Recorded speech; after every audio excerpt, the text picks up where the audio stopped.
Bentrovati al meteo.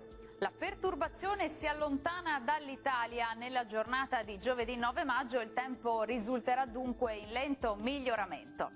Nel dettaglio sul Veneto al mattino avremo ancora qualche pioggia sparsa ma piuttosto frequente un po' dappertutto. Col passare delle ore sarà via via più asciutto e anche con qualche schiarita più soleggiata. Temperature minime tra 8 e 13 gradi, massime tra 15 e 19 gradi. E condizioni di tempo instabile anche sul Friuli Venezia Giulia, con precipitazioni diffuse nella prima parte della giornata, ma entro la serata migliorerà con fenomeni in cessazione ovunque. Temperature minime tra 10 e 12 gradi, massime sui 16 gradi. Raggiungiamo infine il Trentino Alto Adige. Avremo qualche piovasco al mattino, poi dal pomeriggio sarà via via più asciutto e anche soleggiato, specie sui settori settentrionali della nostra regione. Temperature minime tra 8 e 9 gradi, massime sui 18 gradi.